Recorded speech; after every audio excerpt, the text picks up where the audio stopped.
যে এই পাকিস্তান যে আন্দোলন, এই পাকিস্তান আন্দোলনের পক্ষে পশ্চিম পাকিস্তানিদের অবদান সীমিত, পূর্ব পাকিস্তানি যারা বাঙালি তাদের অবদান সবচেয়ে বেশি। ইতিহাস ঘাটলেই পাবেন। ধরেন পাকিস্তান প্রস্তাব 1935 সালে লাহোর প্রস্তাব সর্বপ্রথম কে পেশ করলো ব্রিটিশদের সামনে? সেটা বাংলাকে বলল, ওটা তো পশ্চিম পাকিস্তানিরা পেশ করেনি, ও তো এই বাংলাদেশের বাংলাদেশি বাঙালি পেশ করলো পাকিস্তান আলাদা করার প্রস্তাব। হোসেন শহীদ সোহরাওয়ার্দী, শেরে বাংলা, একে ফজলুল হক, এরা সবই ছিল পাকিস্তান আন্দোলনের মূল নেতা। ওই পশ্চিম পাকিস্তানের জন্য তাদের, ওই পাকিস্তানে যারা বসবাস করছে তাদের সেরকম কোনো অবদান ছিল না। এমনকি পরবর্তীতে 1971 সালের আগ পর্যন্ত যে দুইটা যুদ্ধ ভারত পাকিস্তান হয়েছে, এই দুইটা যুদ্ধে ইস্ট বেঙ্গল রেজিমেন্টের যে অবদান, ইতিহাসের পাতা থেকে এগুলো মুছে ফেলা হয়েছে, কেউ জানে না। ইস্ট বেঙ্গল রেজিমেন্টের সেনাবাহিনীর যে অবদান, ওই পশ্চিম পাকিস্তানিদের কোনো অবদানই নাই। আছে, আমি একদম না করব না, কিন্তু পুরো পাকিস্তানের পিছনে এই বাংলাদেশের বাঙালিদের অবদান বেশি। সেটা কিসের কারণ? এই পুরোটাই ছিল ইসলামের কারণে। তাহলে এই স্বাধীন আলাদা বাংলাদেশের ভূখণ্ডের ইতিহাস 1971 শুরু নয়। আজ আমার ছেলে মেয়েকে, আমার সন্তানদেরকে সবসময় পড়ানো হচ্ছে 1971 থেকে তার পরবর্তী। আফটার 1971 যদি পড়ানো হয়, সে তার পরিচয় হারিয়ে ফেলবে। ও হিন্দুদের সাথে মিশে যাবে, তার আদর্শ, তার সংস্কৃতি, তার চলাফেরা হিন্দুদের সাথে মিশে যাবে। তখন সে বলবে হয় আমি জাতীয়তাবাদী, না হয় বলবে আমি ধর্মনিরপেক্ষতাবাদী। কিসের ধর্মনিরপেক্ষ, কিসের জাতীয়তাবাদ? এ বাংলাদেশের প্রতিষ্ঠা তো জাতীয়তাবাদ দিয়ে হয়নি, এ বাংলাদেশের প্রতিষ্ঠা তো ধর্মনিরপেক্ষতাবাদ দিয়ে হয়নি, এই বাংলাদেশের প্রতিষ্ঠা তো শুধু ইসলামের কারণেই হয়েছে। এটা পুরো ইতিহাস প্রথম থেকে পড়ে আসতে হবে। গৌড় রাজধানী তো বাংলাদেশে, ইখতিয়ারউদ্দিন মতিন বখতিয়ার খিলজি তো বাংলাদেশ জয় করেছে, স্বাধীন সুলতানি শাসন আমল তো বাংলাদেশে, ব্রিটিশ বিরোধী আন্দোলনের অবদান বাংলাদেশে, পাকিস্তানের পক্ষে আন্দোলনের অবদান বাংলাদেশে, বঙ্গভঙ্গের বিরুদ্ধে আন্দোলনের অবদান বাংলাদেশে। এগুলো পুরোটাই ছিল শুধু ইসলামের কারণে। এই পুরো দীর্ঘ সময়ের ইতিহাসকে আপনি মাটির নিচে পুঁতে দিবেন আর 1971 থেকে ইতিহাস শুরু করবেন, এই জাতি টিকবে না, ধ্বংস হয়ে যাবে। সবসময়ই যারা দিল্লির শাসক ছিল, মুসলিম শাসক, তারা বাংলাদেশকে তাদের অধীনে পরিচালনা করার চেষ্টা করত। কিন্তু স্বাধীন সুলতানি শাসন আমলে যারা বাদশাহ ছিলেন, তারা দিল্লির অধীনে না থেকে নিজ স্বাধীনে দেশ পরিচালনা করার চেষ্টা করতেন। এই জন্য মাঝে মধ্যেই মুসলমানে যুদ্ধ লেগে থাকতো। ইতিহাসের পাতায় যার বহু প্রমাণ আছে। দিল্লির রাজা বাদশাদের সাথে বাংলাদেশের রাজা বাদশাদের, স্বাধীন বাংলাদেশের রাজা বাদশাদের। পরবর্তীতে মোঘল আমলে এসে বাংলাদেশ আর আলাদা স্বাধীন থাকেনি, বরং দিল্লির মুসলিম শাসনের অধীনে পরিচালিত হতে লাগে মুঘলদের শাসন আমল থেকে। তখন এই বাংলাদেশকে বলা হতো সুবে বাংলা। সুবা মানে হচ্ছে প্রদেশ। এখনো উর্দুতে, পাকিস্তানে, ভারতে প্রদেশকে আপকি সুবে সে হ্যাঁ, আপনি কোন প্রদেশ থেকে এসেছেন, মাই উত্তর প্রদেশ সুবে সে হুঁ, আমি উত্তর প্রদেশ থেকে এসেছি, বা অমুক প্রদেশ থেকে এসেছি, পশ্চিমবঙ্গ প্রদেশ থেকে এসেছি। ওই সুবা, সুবে বাংলা। সুবেদার, সুবেদার মানে হচ্ছে সুবার যে রক্ষক তথা প্রদেশের যে প্রধান, প্রদেশের যে দায়িত্বশীল। তখন এটা সুবে বাংলা, দিল্লির মুঘল শাসন আমলের অধীনে একটা প্রদেশ হিসেবে বাংলা পরিচালিত হতো। এবং তখন বাংলার প্রদেশ ছিল আসাম, বিহার, উড়িষ্যা, এই বাংলা, ওই বাংলা, এগুলো সব ছিল স্বাধীন বাংলাদেশের অন্তর্ভুক্ত। এবং বর্তমান যে বাংলাদেশ, এই বাংলাদেশের মানচিত্র হচ্ছে অসম্পূর্ণ মানচিত্র। স্বাধীন বাংলাদেশের পরিপূর্ণ মানচিত্র হচ্ছে আসাম সহ, বিহার সহ, উড়িষ্যা সহ, পশ্চিমবঙ্গ সহ, যেটা নবাব সিরাজউদ্দৌলা যে বাংলাদেশের নবাব ছিলেন, সেই বাংলাদেশের সীমানা এত ছোট নয়। সে বাংলাদেশের স্বাধীন সীমানা হচ্ছে বাংলা, বিহার, উড়িষ্যা, আসাম, পশ্চিমবঙ্গ, এই বাংলাদেশ সব মিলে বাংলা, স্বাধীন বাংলাদেশ। পরবর্তীতে নবাব সিরাজউদ্দৌলার পতনের পর ব্রিটিশদের শাসন আমল যখন শুরু হয়, ব্রিটিশদের শাসন আমল শুরু হয় মুসলমানদের নিকট থেকে ক্ষমতা ছিনিয়ে নেওয়ার মাধ্যমে। যেই মুসলমানেরা দীর্ঘ 600 বছর শুধু বাংলাদেশ নয়, অল ইন্ডিয়া শাসন করেছে, একদম কাবুল, কান্দাহার থেকে মিয়ানমারের সীমান্ত পর্যন্ত, আরাকান রাজ্য সহ, যে মুঘলদের অধীনে পুরো অল ইন্ডিয়া পরিচালিত হতো, তাদের সেই মুসলমানদের নিকট থেকে ব্রিটিশরা ক্ষমতা ছিনিয়ে নেয়। এবং ভারতের যত ইতিহাস ঐতিহ্য আছে, এগুলো একটাও মুসলমানদের ইতিহাস ঐতিহ্য ব্যতীত ভারতের ইতিহাস ঐতিহ্য অপূর্ণাঙ্গ, অপরিপূর্ণ, নাই, কিছু নাই ইন্ডিয়ার কাছে। ভারত যেই বিল্ডিংয়ে, যেই বাড়িতে আজও তাদের স্বাধীন দেশ হিসেবে উদযাপন করার জন্য পতাকা উড্ডীন করে, সেটার নাম লালকেল্লা। এখনো লালকেল্লায় ভারতের নরেন্দ্র মোদী পতাকা উড্ডয়ন করার মাধ্যমে ভারতের স্বাধীনতা দিবস বা বিভিন্ন দিবস উদযাপন করে। ওই লালকেল্লা মুসলমানদের তৈরি করা। ভারতের ইতিহাস ঐতিহ্যের সাথে, দিল্লির অলিগলির সাথে মুসলমানদের রক্ত মাংসের সম্পর্ক। কুতুব মিনার থেকে শুরু করে যেই তাজমহলের দর্শনার্থীদের দেখিয়ে কোটি কোটি টাকা ইনকাম করে, যদিও তাজমহল আমাদের শারঈ দৃষ্টিকোণ থেকে আমরা জায়েজ মনে করি না, যে একটা কবরকে পাকা কেন করতে হবে। সেখানে যত কোটি টাকা খরচ করা হয়েছে, ওইটা দিয়ে মুসলমানদের জন্য একটা বিশ্ববিদ্যালয় করা গেলে আজ মুসলমানদের হাত থেকে ক্ষমতা নাও যেতে পারত। তো কিন্তু সেই তাজমহল, সেই কুতুব মিনার, সেই লালকেল্লা, আরো যত মুসলমানদের ইতিহাস ঐতিহ্য সংশ্লিষ্ট জিনিস আছে, সেগুলো সবই হচ্ছে ভারতের প্রতীকী চিহ্ন, যেগুলো সব মুসলমানদের তৈরি করা। তো ভারতের অলিগলির সাথে মুসলমানদের সম্পর্ক আছে।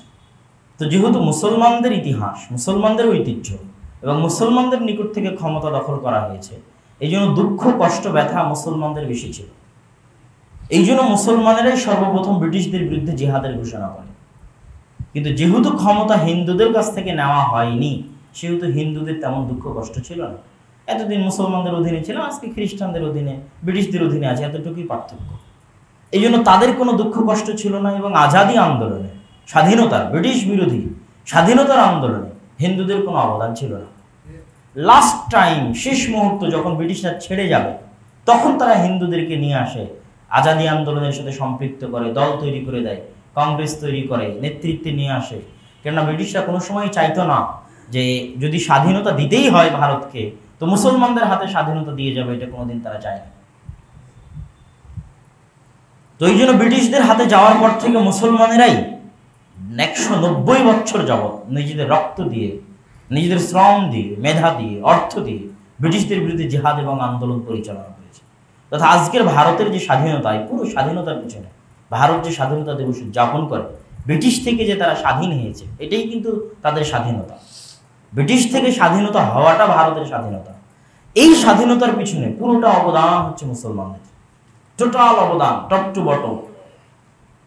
কিন্তু আন্দোলন করেছে মুসলমানেরা, রক্ত দিয়েছে মুসলমানেরা, কিন্তু ব্রিটিশরা যাওয়ার সময় কৌশলে সেই ফলটা, সেই ফলাফলটা, রেজাল্টটা মুসলমানদের হাতে দিয়ে যায়। তো এই দীর্ঘ ইতিহাসে শাহ ইসমাইল শহীদ সর্বপ্রথম আব্দুল আজিজ মুহাদ্দিস দেহলভিকে বললেন যে ভারতকে দারুল কুফর ঘোষণা করতে হবে, দারুল ইসলামের বিরুদ্ধে যুদ্ধ হয় না। এতদিন তো দারুল ইসলাম ছিল, যেহেতু মোগলরা শাসন করতো, মুসলমানেরা শাসন করতো, অতএব দারুল ইসলাম, মুসলমানদের দেশ। তো ফতোয়া তো লাগবে যে ভারত এখন আর দারুল ইসলাম নয়, ব্রিটিশরা দখল করেছে, অতএব দারুল কুফর, অতএব জিহাদ ফরজ। এই ফতোয়া সর্বপ্রথম আব্দুল আজিজ মুহাদ্দিস দেহলভি দিয়েছিল। ফতোয়া, ফতোয়া জারি করা, ফতোয়ার অনেক দাম আছে, অনেক গুরুত্ব আছে। তো উনি ফতোয়া জারি করলেন যে ভারত এখন দারুল কুফর। তার ফতোয়া নিয়ে শাহ ইসমাইল শহীদ সৈয়দ আহমদ বেরেলভি জিহাদ শুরু করলেন, জিহাদের ঘোষণা দিলেন। এবং 1831 সালের 6 মে পাকিস্তানের সীমান্তবর্তী অঞ্চল বালাকোট উনি চয়ন করেছিলেন সীমান্ত। ওনারাই চয়ন করেছিলেন যে কোন জায়গা থেকে যুদ্ধ পরিচালনা করা সহজ হবে। টোটাল হিন্দুস্তানের মধ্যে ওনারা সীমান্তবর্তী, পাকিস্তানের সীমান্তবর্তী অঞ্চলকেই তাদের যুদ্ধ পরিচালনার কেন্দ্র হিসেবে চয়ন করেছিলেন। যদিও তাদের যুদ্ধ পরিচালনার জেহাদের কেন্দ্র গোটা ভারতে বিস্তৃত ছিল, বাংলাদেশেও ছিল। শত শত হাজার হাজার মুজাহিদ শহীদ আছে বাংলাদেশে। বাংলাদেশের কেন্দ্রগুলোর মধ্যে একটা হচ্ছে আপনাদের বগুড়ার সন্ধ্যাবাড়ি। এই সন্ধ্যাবাড়ি শাহ ইসমাইল শহীদের অধীনে পরিচালিত জিহাদ সেন্টারের কেন্দ্র ছিল, ব্রিটিশ বিরোধী জিহাদের। একটা আছে রাজশাহীর দুয়ারিতে, চাঁপাইনবাবগঞ্জের দেবীনগরে, সূর্যনারায়ণপুর অঞ্চলে। এরকম বাংলাদেশের বিভিন্ন কোনায় কোনায় ছড়িয়ে ছিটিয়ে ছিল শাহ ইসমাইল শহীদের অধীনে পরিচালিত জিহাদ আন্দোলন, ব্রিটিশ বিরোধী। এবং এই অঞ্চলগুলো থেকে রসদ, টাকা পয়সা, দান সাদকা পাটনার সাদিকপুরে পৌঁছতো, পাটনার সাদিকপুর থেকে সেটা পৌঁছতো সীমান্ত অঞ্চলে, বালাকোট অঞ্চলে, যেখানে শাহ ইসমাইল শহীদেরা থাকতেন, সৈয়দ আহমদ বেরেলভীরা থাকতেন। এবং তাদের আন্দোলনের শুরুতে 5 বছর তারা দাওয়াতি আন্দোলন পরিচালনা করেছিলেন। গোটা ভারত সফর দিয়েছেন, শিখ বিদাতের বিরুদ্ধে দাওয়াত নিয়ে বই লিখেছেন। কেন? ওনারা বুঝেছিলেন বা ভারতের মুসলমানদের যে আকিদা, যে বিশ্বাস, এই আকিদা, এই বিশ্বাস নিয়ে জিহাদ পরিচালনা করা যাবে না। এই জন্য প্রথম 5 বছর আকিদা সংস্কারের দাওয়াত ছিল, শিরক বেদাত মুক্ত আকিদা তৈরি করার দাওয়াত ছিল। সেই যুগে উনি তাকবিয়াতুল ঈমান বই লিখেছেন, যেটা কল্পনা করতে পারবে না মানুষ, যে ভারতের মাটিতে বসে আকিদার উপর, ইমানের উপর, তাওহীদের উপর, শিরকের বিরুদ্ধে, বেদাতের বিরুদ্ধে, তাকলিদের বিরুদ্ধে এত কঠিন ভাষায়, ব্রিটিশদের অধীনে কোনো সুযোগ সুবিধা ছাড়াই, নির্যাতিত অবস্থায়, মাজলুম অবস্থায়, পালিয়ে বেড়ানো অবস্থায় এত দামি, এত উন্নত মানের বই মানুষ কিভাবে লেখে? এবং ওই সময় একদিকে চলতো জেহাদের আন্দোলন, আর একদিকে চলতো ইলমি দারসি তাদরিসির আন্দোলন, যেটা চালাতেন শাহ ওলিউল্লাহ মুহাদ্দিস দেহলভী, শাহ আব্দুল আজিজ, তারপরে শাহ ইসহাক, তারপরে মিয়া নাজির হুসাইন। মিয়া নাজির হুসাইনের পরে স্কুল অফ থট ভিন্ন হয়ে যায়, মাদ্রাসা, স্কুল অফ থট, চিন্তার ধারা। দেহলভী স্কুল অফ থট 2 ভাগে ভাগ হয়ে যায়, একটা দেওবন্দি, কাসেম নানুতুবি এবং রশিদ আহমদ গাঙ্গুহি চলে যান দেওবন্দে, আর একটা আহলে হাদিস স্কুল অফ থট। এই জন্য যারা কবর পূজারী বেরেলভী, তারা দেওবন্দীদেরকেও ওয়াহাবি বলে, আহলুল হাদিসদেরকেও ওয়াহাবি বলে। কেননা এরা একই আন্দোলন করতো, জিহাদ বিরোধী আন্দোলনে দেওবন্দীদেরও অংশগ্রহণ আছে, আহলে হাদিসদেরও অংশগ্রহণ আছে। এবং ইলমি দারসি তাদরিসি ধারায় দেওবন্দীদেরও অংশগ্রহণ আছে, আহলুল হাদিসদেরও অংশগ্রহণ আছে। এবং তাদেরকে বলা হতো যারা ওয়াহাবি তথা আব্দুল ওয়াহাব আন-নাজদি, সৌদির যিনি শিরক বিদআত বিরোধী আন্দোলনের যিনি লিডার, তার কর্তৃক প্রভাবিত এরা সংস্কারপন্থী আন্দোলন, এরা সংস্কার চায়। তো এই যে ইলমি তাদরিসি ধারার ইতিহাস, আমার লম্বা 1 ঘন্টার বক্তব্য আছে, যে আহলে হাদিসদের ইলমি দারসি তাদরিসি ধারা, বই পুস্তক, কে কি লিখেছে না লিখেছে, ওটা আপনারা ইউটিউবে সার্চ দিলেই পাবেন। আর আরেকদিকে জিহাদি আন্দোলন, ওই জিহাদি আন্দোলনের ফল হচ্ছে মুসলমানদের ওই রক্ত মাংস, আন্দামান দ্বীপপুঞ্জে মুসলমানদের অত্যাচার নির্যাতন, বাংলাদেশের তিতুমিরে ফরাইজি আন্দোলনের হাজি শরীয়তুল্লাহ, যার নামে শরীয়তপুর, এটাও সব, এই আন্দোলনগুলোর উৎস সব বাংলাদেশ। হাজি শরীয়তুল্লাহর আন্দোলনের উৎস বাংলাদেশ, তিতুমিরের আন্দোলনের উৎস বাংলাদেশ। তাদের সেই আন্দোলন, সেই রক্ত, এগুলোর বিনিময়েই ভারত এবং পাকিস্তান 1947 সালের 14 এবং 15 আগস্ট স্বাধীনতা লাভ করে। এবং এই স্বাধীনতাই হচ্ছে এই অঞ্চলের মানুষের প্রথম এবং মূল স্বাধীনতা। সেই স্বাধীনতার ক্ষেত্রে কয়েকটা সমস্যা দেখা দেয়। 1 নম্বর, 1905 থেকেই, 1900 এর শুরু থেকেই ব্রিটিশরা বোঝা শুরু করেছিল যে ক্ষমতা তাদেরকে ছেড়ে দিতে হবে, এবং তখনই তারা বিভিন্ন দল সংগঠন তৈরি করার ক্ষেত্রে উৎসাহ দিতে থাকে। 2টা দল সংগঠন তৈরি হয়, একটা কংগ্রেস, একটা মুসলিম লীগ। মুসলিম লীগে থাকেন মিস্টার জিন্না, কংগ্রেসে জওহরলাল নেহরু, গান্ধী, আবুল কালাম আজাদ, মিস্টার জিন্নার সাথে থাকেন আল্লামা ইকবাল, আর অনেকে। তো প্রথম চেষ্টা ছিল যে হিন্দু মুসলিম মিলে এক দেশ হবে, অখণ্ড ভারত। এই অখণ্ড ভারতের চিন্তা গান্ধীর বেশি ছিল, জওহরলাল নেহরুর ছিল, এবং প্রথম দিকে জিন্নারও ছিল অখণ্ড ভারতের চিন্তা। কিন্তু সময়ের পরিক্রমায় ব্রিটিশদের আচরণ, হিন্দুদের আচরণ, এবং ব্রিটিশদের হিন্দুদেরকে প্রাধান্য দেওয়া ইত্যাদি লম্বা দীর্ঘ পরিক্রমায় মিস্টার জিন্না এবং আল্লামা ইকবাল ভাবেন যে মুসলমানদের জন্য আলাদা দেশের প্রয়োজন আছে। এবং এটি নিয়ে ওই সময় মুসলমানদের মধ্যে বিরাট দ্বন্দ্বের সৃষ্টি হয়, যে অখণ্ড ভারতে মুসলমান থাকবে না আলাদা স্বাধীন মুসলিম দেশে মুসলমান থাকবে। বড় বড় আলেম ওলামা 2 ভাগে বিভক্ত হয়ে যায়। যেমন মাওলানা আবুল কালাম আজাদ, কংগ্রেসের নেতা, বিখ্যাত আহলে হাদিস আলেম।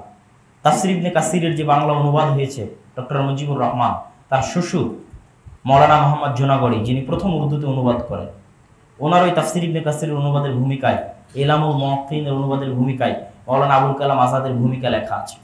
মাওলানা আবুল কালাম আজাদ, যিনি ভারতের শিক্ষামন্ত্রী এবং কংগ্রেসের বড় নেতা, উনি অখণ্ড ভারতের পক্ষে মুসলমানদের মধ্যে থেকে। জমিয়ত উলামায়ে হিন্দের আমির মাওলানা হুসাইন আহমদ মাদানী, যার ছেলেরা এখনো জমিয়ত উলামায়ে হিন্দের দায়িত্ব পালন করছে, মাওলানা আরশাদ মাদানীর পিতা, উনিও অখণ্ড ভারতের পক্ষে কংগ্রেসের সাথে। অন্যদিকে আপনাদের আহলে হাদিসের বিখ্যাত আলেম আব্দুল্লাহ আল কাফি আল কুরাইশি, তার বাপদাদারা তারপরে মৌলানা আকরাম খা, উনিও আহলে হাদিস। তারপরে হচ্ছে আপনার দেওবন্দি ধারারও আর একটা গ্রুপ আছে যেটা মৌলানা আশরাফ আলী থানভী। তারপরে যারা হচ্ছে পাকিস্তানে চলে গেছে তাকি উসমানের বাপদাদারা, এরা হচ্ছে আলাদা পাকিস্তান চাই মুসলিম লীগের পক্ষে। মৌলানা আশরাফ আলী থানভী আলাদা পাকিস্তানের পক্ষে, তাকি উসমানের বাপদাদারা আলাদা পাকিস্তানের পক্ষে, আব্দুল কাফি আল কুরাইশ আলাদা পাকিস্তানের পক্ষে, মৌলানা আকরাম খা আলাদা পাকিস্তানের পক্ষে। এইভাবে মুসলমানরা দুই ভাগে বিভক্ত হয়ে যায় এবং উভয়ের পক্ষে যুক্তি এবং তর্ক আছে। আজও যুক্তি তর্ক আছে যে 1947 সালে যদি এক দেশ থাকতো তাহলে আজ মুসলমানদের কি হতো, সুবিধা বেশি হতো না কম হতো। আর আজ দেশ ভাগ করে সুবিধা বেশি হয়েছে না কম হয়েছে, এটা অনেক মতভেদ আছে। তো আমি সেটার পিছনে যাচ্ছি না, যেহেতু দেশ ভাগ হয়েই গেছে এবং বিজেপি, আরএসএস, সংঘ পরিবার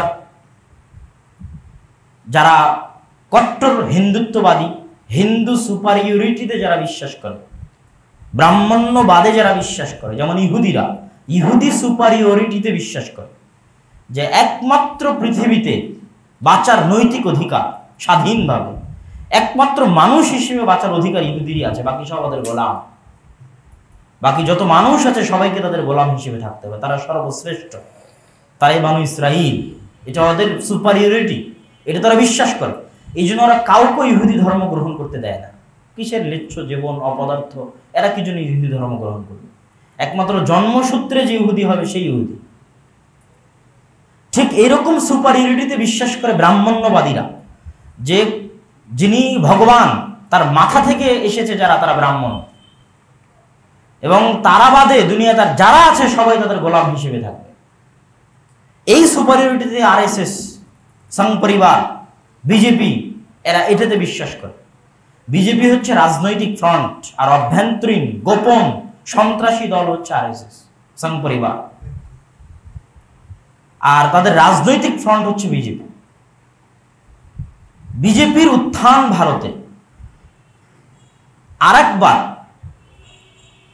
দ্বিজাতি তত্ত্ব, যেটার প্রতিষ্ঠাতা স্বপ্নদ্রষ্টা আল্লামা ইকবাল, যেটা বাস্তবায়ন করেছে মিস্টার জিন্নাহ আর সহ তার সাথে যারা ছিল, শেরে বাংলা একে ফজলুল হক, হোসেন শহীদ সোহরাওয়ার্দী, যেটার ইতিহাস শেখ মুজিবুর রহমান অসমাপ্ত আত্মজীবনীতে লিখে গেছে, কিভাবে কলকাতা ইসলামিয়া কলেজের ছাত্র থাকা অবস্থায় হোসেন শহীদ সোহরাওয়ার্দীর অধীনে স্বাধীন পাকিস্তানের পক্ষে লড়কে লেঙ্গে পাকিস্তান, ছিনকে লেঙ্গে পাকিস্তান, স্বাধীন আলাদা পাকিস্তানের পক্ষে তারা লড়াই করতেন।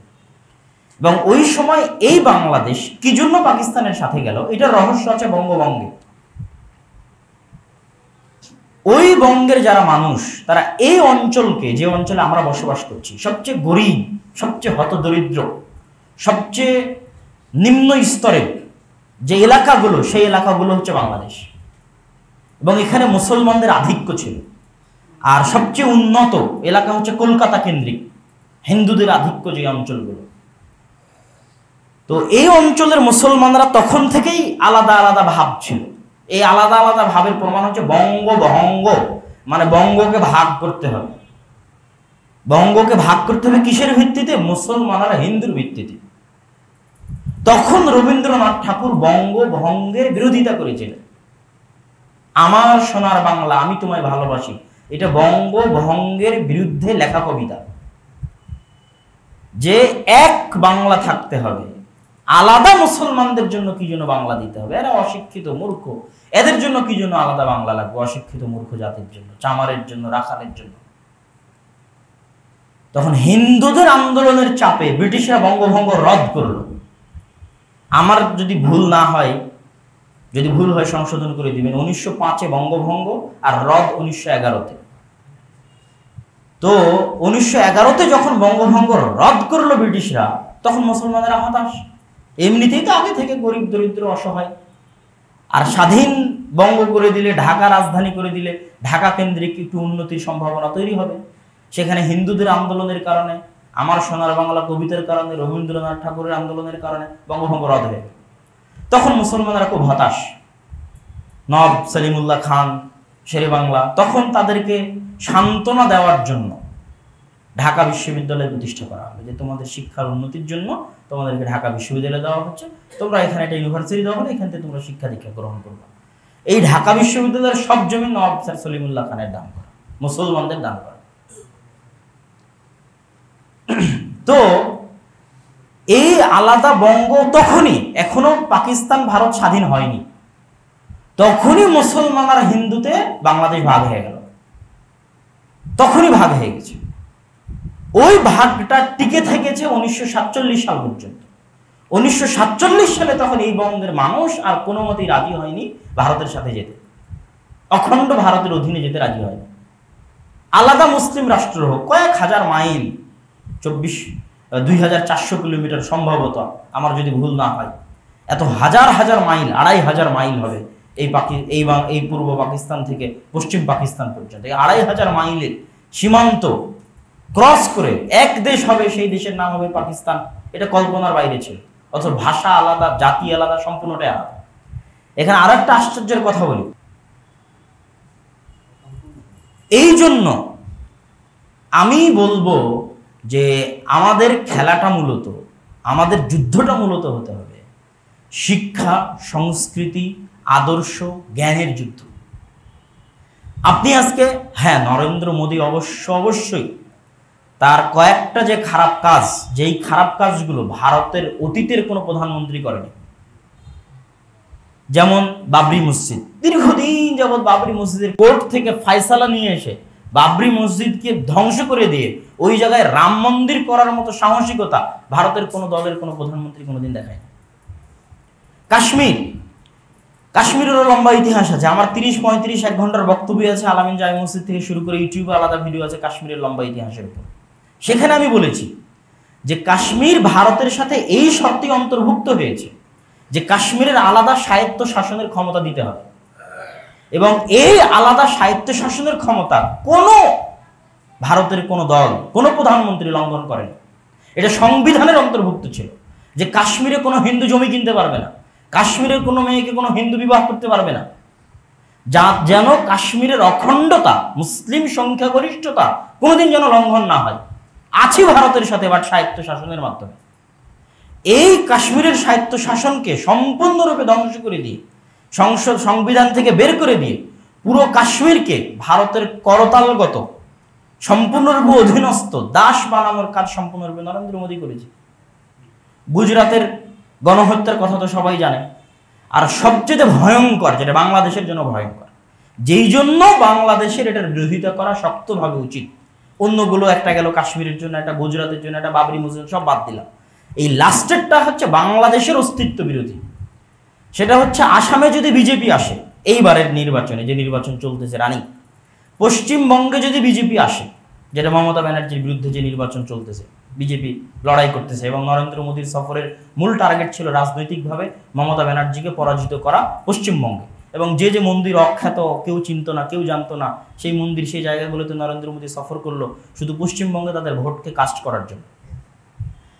তো CAA, CAA, NRC, এই দুইটার নিয়ম যদি ভারত সরকার বাস্তবায়ন করে বিজেপি সরকারের অধীনে থাকা অবস্থায়, তো ইন্ডিয়ার আসাম এবং পশ্চিমবঙ্গের লক্ষ কোটি বাঙালিকে বাংলাদেশি অভিযোগ দিয়ে ঠিক যেভাবে মায়ানমারের রোহিঙ্গাদেরকে বের করে দেওয়া হয়েছে তাদেরকে বের করে দেওয়া। এবং এটা অন্য কোনো দেশের জন্য বিপজ্জনক নয়, বাংলাদেশের জন্য বিপজ্জনক। এবং এটা ওপেন ভিডিও আছে নরেंद्र मोदी कि हजारों लाखों करोड़ों बांग्लादेशी घुस बैठिए इंडिया के अंदर रह के काम करके खा रहे हैं, हम उसको निकालेंगे। घुस बैठिए মানে বাংলাদেশ থেকে অবৈধভাবে ইন্ডিয়াতে ঢুকেছে তারা এরকম লক্ষ কোটি বাংলাদেশি আছে, তাদেরকে আমরা বের করব। অথচ যারা যুগ যুগ ধরে ভারতে আছে, এখন ওদেরকে বলতেছে 1947-এর আগে, 1952-এর আগের বাপদাদার সার্টিফিকেট দেখাতে হবে। কয়জন দেখাতে পারবে 1952, 1947-এর আগের বাপদাদার সার্টিফিকেট? 1971-এর আগ পর্যন্ত মানুষ এপার থেকে ওপার যাতায়াত করতে থেকেছে। 1947-এর সময় লাখো কোটি মানুষ এপার থেকে ওপারে গেছে। আজকের বাংলাদেশেরও যদি মানুষজনকে বলা হয় যে আপনি বাংলাদেশে যে আছেন 1952, 1947-এর আগের বাপদাদার কাগজ পেতে, কয়জন দেখবে? অনেকেরই বাপদাদা ইন্ডিয়াতে আছে। তো এইভাবে একটা সম্প্রদায়ের লক্ষ কোটি মানুষকে ওই দেশ থেকে বের করে বাংলাদেশে ঢুকানো, এই কারণগুলোর কারণে বাংলাদেশের অবশ্যই শক্ত প্রতিবাদ থাকা উচিত ছিল। কিন্তু আমি বলবো এই লড়াই আসল লড়াই নয়। আসল লড়াই হচ্ছে আমি যে ইতিহাস বললাম, এই ইতিহাসের জ্ঞান অর্জন করে শিক্ষা, সংস্কৃতি, আদর্শের লড়াই। আজ রাজপথে আমি আপনি ঠিক আছে আন্দোলন করতেছি, মিছিল মিটিং করতেছি, হরতাল করতেছি, কাল তো আমি না হয় ওখানে রাজপথে আন্দোলন করছে নরেন্দ্র মোদীকে বাংলাদেশ, আমার ঘরে যে স্টার জলসা জি বাংলা, নরেন্দ্র মোদীর সিনেমা, মুভি, বিজেপি, সনি 8 সব যে আমার ঘরের মধ্যে চলছে, এটাকে বন্ধ করবে। আসল লড়াই তো এই জায়গায়। পাকিস্তানিরা পিটিয়ে উর্দু ভাষা শিখাতে পারেনি, উর্দু ভাষার বিরুদ্ধে বাঙালি আন্দোলন করেছে, আর এখন সেই বাঙালি হিন্দি দেখতে দেখতে হিন্দি শিখে ফেলতেছে। তাহলে আসল লড়াই তো এই শিক্ষা, সংস্কৃতি, আদর্শের লড়াই। আপনি মুখে ইন্ডিয়ার বিরোধিতা করতেছেন, ঠিকই আপনার যুবক সমাজ আইপিএল দেখার জন্য ব্যস্ত হয়েছে, আইপিএল এর জোয়ানি ব্যস্ত হয়ে আছে। আপনি মুখে ইন্ডিয়ার বিরোধিতা করতেছেন, ঠিকই বলিউডের মুভি, সিনেমা নিয়ে আপনার যুবক সমাজ ব্যস্ত হয়ে আছে। তাহলে প্রত্যেকটা ধাপে ধাপে শিক্ষা, সংস্কৃতি এবং আদর্শে বাংলাদেশের মুসলিম সমাজকে ইন্ডিয়ান সংস্কৃতি পঙ্গু করে দিচ্ছে, ইন্ডিয়ান আদর্শ পঙ্গু করে দিচ্ছে, আদর্শহীন করে দিচ্ছে, ধ্বংস করে দিচ্ছে। ইন্ডিয়ান আদর্শ সংস্কৃতির বিরুদ্ধে জিহাদ হচ্ছে, লড়াই হচ্ছে বাংলাদেশের মুসলমানদের অস্তিত্বের টিকে থাকার প্রথম লড়াই। এবং এখান থেকে যদি আমরা আমাদের পরিবার, সমাজকে বের করে না নিয়ে আসতে পারি, তো ইন্ডিয়ান সমাজ আর বাংলাদেশি সমাজের মধ্যে কোনো পার্থক্য থাকবে না। যেই ধরনের টিভি শো ইন্ডিয়ার মাটিতে হতো, ওই ধরনের টিভি শোগুলো হচ্ছে পুরোটা যৌন চুরি দেওয়া, ন্যাক্কারজনক, জঘন্য টিভি শো। আর সেই টিভি শোগুলোই এখন বাংলাদেশে হচ্ছে 10-15 বছর পরে। আমি নাম বলতেছি না। এখন ইন্ডিয়ার মাটিতে যেই ধরনের সিরিয়াল হয়, ইন্ডিয়ার সব সিরিয়ালগুলো পরকীয়া সম্পর্ক ভিত্তিক, 90% সিরিয়াল। বাংলাদেশের নাটকগুলো তৈরি হয় বিবাহের পূর্বের প্রেম ভিত্তিক, উভয়টাই হারাম। কিন্তু বাংলাদেশের নাটক, সিনেমা, মুভিগুলোর 90% থাকে বিবাহের পূর্বের প্রেম, আর ইন্ডিয়ার সিরিয়ালগুলোর 90% থাকে বিয়ের পরের প্রেম। বিয়ের পূর্বের প্রেম জেনার শাস্তি হচ্ছে 100 লাঠি, আর বিয়ের পরের জেনার শাস্তি হচ্ছে রজম। তো ওই সংস্কৃতির বিরুদ্ধে যদি আপনি যুদ্ধ না করতে পারেন, আজ বাংলাদেশের যে টিভি চ্যানেলগুলোতে ওই ধরনের জঘন্য নিকৃষ্ট অনুষ্ঠানগুলো প্রচার হয়, ওই ধরনের জঘন্য নিকৃষ্ট সিরিয়ালের কপি তৈরি করার চেষ্টা করা হয়, এদের বিরুদ্ধে আন্দোলন হচ্ছে আসল আন্দোলন। নরেন্দ্র মোদীর বিরুদ্ধে আসার বিরুদ্ধে যদি আন্দোলন করা যায়, আবার পিস টিভি বন্ধেরও যদি আন্দোলন করা যায়, তো স্টার জলসা, জি বাংলা বন্ধের আন্দোলন হচ্ছে প্রথম সত্যিকার ভারতের শিক্ষা সংস্কৃতির বিরুদ্ধে এই প্রথম আন্দোলন হবে, সঠিক আন্দোলন। সেটা করতে হবে। সুতরাং তরুণ এবং যুবক সমাজকে এই বিষয়গুলো, ইতিহাস, শিক্ষা, সংস্কৃতি নিয়ে সজাগ থেকে বাংলাদেশের সত্যিকার স্বাধীনতাকে কিভাবে টিকিয়ে রাখা যাবে, কিভাবে ধরে রাখা যাবে, এবং কিভাবে বাংলাদেশের ভবিষ্যৎ প্রজন্ম, এখানে হতাশ হওয়ার কিছু না। মানুষ মনে করে যে ভারত বিরাট দেশ, সেই দেশের সাহায্য সহযোগিতা ছাড়া আমি কেমনে চলবো। বাংলাদেশকে আল্লাহ সুবহানাহু ওয়া তাআলা এত অফুরন্ত, অগণিত, অসংখ্য নিয়ামত দিয়েছে। ব্রিটিশরা বাংলাদেশকে ইউজ করেছে গাভীর মতো, পাকিস্তানিরা বাংলাদেশকে ইউজ করেছে গাভীর মতো। গাভী এখানে থেকে যে দুধ দই ওরা নিয়ে চলে গেছে। এত ওই ইবনে বতুতা সেই কোন কালে বাংলাদেশ সফর করতে আসছে, তখন বলেছে এত নিয়ামত ভরা জমিন ও কোনোদিন দেখেনি, এত নদী নালা, সবুজ গাছপালা কোনোদিন দেখেনি। সব নদী নালা তো ভারতের বাঁধেরগুলোর কারণে মরুভূমি হয়ে গেল। এত নদী নালাওয়ালা জমি, এত উর্বর জমি, এত সবুজ জমি পৃথিবী খুঁজে পাওয়া মুশকিল আছে। বাংলাদেশের উন্নতির, স্বাধীন, নিজের পায়ে দাঁড়ানোর প্রত্যেকটা পয়েন্ট আছে। সুতরাং এখানে হতাশার কিছু নয়। দুর্নীতি বন্ধ করে দেশকে যারাই সামনে এগিয়ে নিতে চাইবে, এরাই সামনে এগিয়ে নিতে পারবে, এবং সমতা বজায় রেখে পৃথিবীর যে কোনো দেশের সাথে সম্পর্ক রক্ষা করতে পারবে, ভারতের সাথে সম্পর্ক রক্ষা করতে পারবে, সমতা বজায় রেখে। নতজানু পররাষ্ট্রনীতি অবলম্বন করতে হবে, এইরকম দেশ বাংলাদেশ নয়, কিন্তু আমরা বানিয়ে দিচ্ছি। বাংলাদেশ, নেপাল, ভুটান, ওদের কোনো সমুদ্র বন্দরই নাই, তারপরেও তো ওরা কোনো না কোনোভাবে টিকে আছে। হ্যাঁ, ভারতের অধীনেই টিকে আছে, তারপরেও তো টিকে আছে। সেখানে বাংলাদেশের কত বড় বড় সমুদ্র বন্দর। এই সমুদ্র বন্দরগুলো হচ্ছে বাংলাদেশের নেয়ামতগুলোর একটা নেয়ামত, আল্লাহর দেওয়া দয়াগুলোর একটা দয়া। একটা দেশ স্বাধীনভাবে টিকে থাকার জন্য যা যা লাগে সবই বাংলাদেশের আছে, এবং সামনে এগিয়ে যাওয়ার জন্য যা যা লাগে সবই আছে।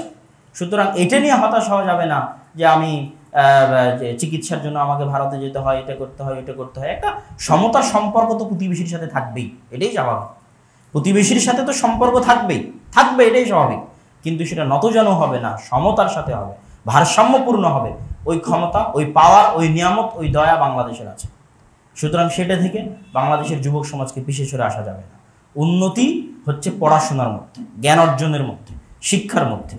আর ভারতের ওই আইপিএলের মধ্যে ডুবে গেলে, ভারতের মুভির মধ্যে ডুবে গেলে, সিনেমার মধ্যে ডুবে গেলে, ভারত থেকে পাচার করা মদ, জুয়া, ইয়াবার মধ্যে ডুবে গেলে তাহলে আর হওয়া লাগবে না, চিরদিনের জন্য গোলাম দাস হয়ে থাকতে হবে।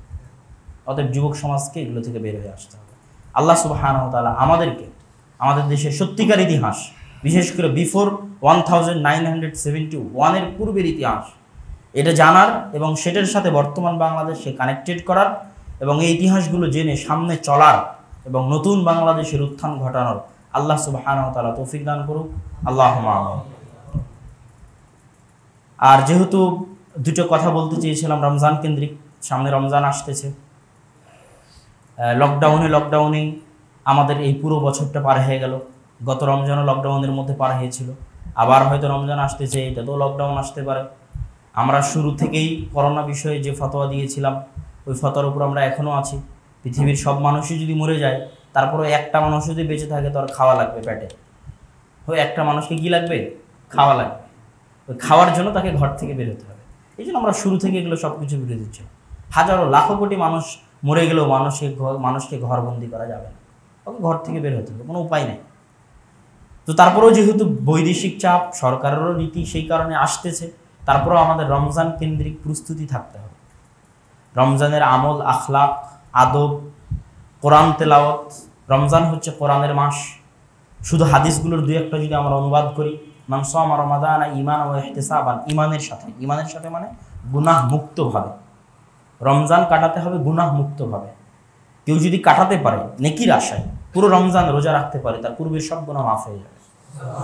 কেউ যদি পুরো রমজান তারাবির সালাত আদায় করতে পারে, তার পূর্বের সব গুনাহ মাফ হয়ে যাবে। কেউ যদি রমজানের লাইলাতুল কদর, দুনিয়ার সর্বশ্রেষ্ঠ রাত হচ্ছে লাইলাতুল কদর, আর এটা কোথায় আছে? রমজানে আছে। ইন্না আনজালনাহু ফি লাইলাতুল কদর, আমি কোরআন অবতীর্ণ করেছি লাইলাতুল কদরে। শাহরু রমাদান আল্লাযী উনজিলা ফিল কোরআন, আর রমজান হচ্ছে ওই মাস যে মাসে কোরআন অবতীর্ণ হয়েছে। তাহলে লাইলাতুল কদর কোন মাসে আছে? রমজানে আছে। সুতরাং লাইলাতুল কদর শেষ 10 দিনের বিজোড় রাত্রিগুলোতে আমাদের অনুসন্ধান করতে হবে। তারাবির সালাতে নিয়মিত উপস্থিত থাকতে হবে। মাল্লাম ইয়াদা কাওলা যুরিল আমালা বিহি, যে মিথ্যা কথা, মিথ্যা কাজ, গুনাহের কাজ রমজানে পরিত্যাগ করতে পারলো না, তার না খেয়ে থাকার কোনো প্রয়োজন আল্লাহর নিকটে নাই। আর আমাদের এই সিয়াম, এই রমজান কিছুই কাজে আসবে না যদি সালাত না থাকে। সুতরাং সালাতের সাথে, 5 ওয়াক্ত সালাতের সাথে পুরো রমজানকে এবং রমজান কেন্দ্রিক কোরআন শিক্ষা প্রত্যেকটা মসজিদে চালু করার চেষ্টা করা, নিজে কোরআন শিখার চেষ্টা করা, রমজানের সাথে কোরআনের সম্পর্ক ওতপ্রোত, দেখে হলেও কোরআন একবার শেষ করার চেষ্টা করা, কোরআন বুঝার চেষ্টা করা, কোরআন আপনাকে পরিবর্তন করে দিবে। রমজান যেন আমাদের হতাশার কারণ না হয়, কিয়ামতের মাঠে আমাদের আঙ্গুল কামড়ানোর কারণ না হয়, যে ইস আর যদি একটু ইবাদত করতাম রমজানে, এই আফসোসের কারণ যেন না হয়। রমজান আসছে, আল্লাহ সুবহানাহু ওয়া তাআলা আমাদেরকে রমজান কেন্দ্রিক প্রস্তুতি নেওয়ার তৌফিক দান করুক। আল্লাহুম্মা আমিন। আর মা এবং বোনদের উদ্দেশ্যে সংক্ষিপ্ত সময় শেষ হয়ে এসেছে, সংক্ষিপ্ত নাসিহা এটাই যে একটা জাতির ভবিষ্যৎ মা এবং বোনদের হাতেই।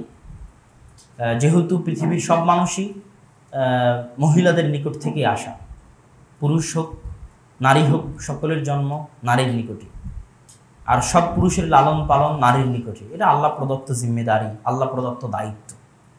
সেই জায়গায় আমাদের মা এবং বোনেরা যদি তাকওয়া পরহেজগারিতা, নিজেদেরকে পণ্যদ্রব্য না মনে করে, বিক্রিযোগ্য পণ্য না মনে করে, তাকওয়া পরহেজগারিতার সাথে টাকার মূল্যায়ন না করে পারিবারিক সুখ এবং শান্তিকে মূল্যায়ন করে, সামান্য টাকার জন্য পারিবারিক সুখ শান্তিকে বিসর্জন দেওয়া এটা উচিত নয়। কেউ চলে গেলে সামান্য টাকার জন্য বিদেশে, বাপ ছাড়া কোনো ছেলে আদর্শবান হতে পারে না, তাহলে ওই ছেলে বাপের সংস্পর্শ পেল না। আবার মা সামান্য টাকার জন্য চলে গেল গার্মেন্টসে, মা সামান্য টাকার জন্য চলে গেল ক্লিনিকে, মেডিকেলে, অফিসে, চাকরি বাকরির তো অভাব নাই, সে চাকরি বাকরিতে যোগ দিল, আর ছেলে মেয়ের আলাদন পালন হতে থাকলো চাকর বাকরের কাছে। এটা হচ্ছে একটা হীনম্মন্য, অসভ্য, নিম্ন শ্রেণীর জাতি নিয়ে আসবে, প্রজন্ম নিয়ে আসবে। সুতরাং টাকার সামনে যেন আমরা আমাদের পারিবারিক শান্তিটা বিসর্জন না দিই। পান্তা ভাত খেয়ে থাকেন কিন্তু সন্তানকে সময় দেন, পরিবারের সাথে থাকেন, পরিবারের সাথে সন্তানকে সময় দিয়ে সন্তানকে লালন পালন করেন। দুনিয়ার চাকচিক্য, দুনিয়ার লোভ লালসা, বস্তুবাদী দুনিয়া থেকে বেরিয়ে আসতে। যে ওই মেয়ে সফল যে মেয়ে 2 টাকা ইনকাম করতে পারে, এটা না। ওই মেয়ে সফল যে তার সন্তানকে সঠিকভাবে লালন করতে পারে, ও সফল। এবং এটার মধ্যে শান্তি, এটার মধ্যে নিরাপত্তা খুঁজে পেতে হবে, খুঁজতে হবে। আল্লাহ সুবহানাহু ওয়া তাআলা আমাদের মা এবং বোনদেরকে তাদের উপর আল্লাহ প্রদত্ত এই গুরুত্বপূর্ণ দায়িত্ব পালন করার তৌফিক দান করুন আল্লাহ। এবং পর্দার যে বিষয়টা, পর্দার বিষয় এটাই কথা যে বেপর্দা হচ্ছে শাস্তি, বেপর্দা হচ্ছে দাসত্বের জীবন। হাওয়া আলাইহা সালাতু ওয়াস সালামকে শাস্তি স্বরূপ জামা খুলে নেওয়া হয়, জামা খুলে পড়ে গেল জান্নাতে, লজ্জায় জান্নাতের পাতা দিয়ে, জান্নাতের গাছের পাতা দিয়ে লজ্জায় স্থান রাখছে। তাহলে বেপর্দা উলঙ্গতা হচ্ছে শাস্তি। আজকের যুগে আপনি একটা মানুষকে শাস্তি দিয়ে চাইলে তার জামা কাপড় প্যান্ট খুলে নেবেন, এটা শাস্তি। সেই শাস্তিটা কিভাবে আমাদের মা ও বোনেরা নিজেদের জন্য সৌন্দর্যের কারণ মনে করলো, এটা তাদেরকে আর একবার চিন্তা করতে হবে। ইসলামী খেলাফার যুগে বেপর্দা হচ্ছে দাসত্ব। দাসত্ব মানে দাসীদের জন্য পর্দা নাই, ইসলামেরই নিয়ম। পর্দা করবে স্বাধীন নারী। আর আজকে হয়ে গেল কি, নারীর স্বাধীনতা নাকি বেপর্দা। আর ইসলামী খেলাফায় ছিল পর্দা করার অধিকার পাবে কে, যে স্বাধীন। আর যে দাসী ও পর্দা করার অধিকার পাবে না, এটা ইসলামী খেলাফা। তাহলে আসল স্বাধীনতা পর্দা করার মধ্যে, আসল বংশীয় সম্ভ্রান্ত, বংশীয় মর্যাদা পর্দা করার মধ্যে। আর বেপর্দা, পর্দাহীনতা হচ্ছে নিম্ন স্তরে, থার্ড পার্সন, যে তার ছেলে মেয়ে স্ত্রী পুত্রকে মানুষের সামনে দেখায়, মানুষের সামনে দেখিয়ে নিয়ে বেড়ায়, এ হচ্ছে শুকুর লেভেলের মানুষ, নিম্ন শ্রেণীর মানুষ, যার রক্ত মাংস মানুষের, কিন্তু আসলে রক্ত মাংস হয়ে গেছে শুকুরের। আর দায়ুস, শুকুরের চর্বি কে বলা হয় দিয়াতা, দায়ুস। কেননা শুকুরের মধ্যে লজ্জা নাই, সবচেয়ে নির্লজ্জ প্রাণী, সবচেয়ে অপরিষ্কার জায়গায়, পেশাব পায়খানা মিশ্রিত সবচেয়ে নোংরা জায়গায় বসবাস করে শুকুর। এটা তার রুচিতে বাঁধে না। আর এক শুকুরের পিছন থেকে গু চেটে খেতে শুকুরের বাঁধে না, এটা তার রুচিতে বাঁধে না। ও হচ্ছে সবচেয়ে নির্লজ্জ প্রাণী। আর সবচেয়ে আত্মমর্যাদাবোধ প্রাণী হচ্ছে উট, আত্মমর্যাদা সম্পূর্ণ প্রাণী উট।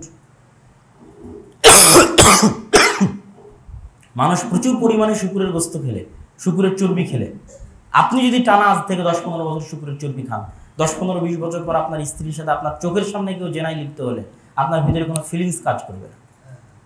এটা এই জন্য শুকুরের গোস্ত হারাম। এই জন্য দায়ুস মানে ওর যে তার স্ত্রী পুত্রকে উলঙ্গ অবস্থায় ঘুরিয়ে নিয়ে বেড়ায় বাজার ঘাটে, আর ওর ফিলিংস কাজ করে না, ওর রক্ত কাজ করে না, ও শুকুর হয়ে গেছে।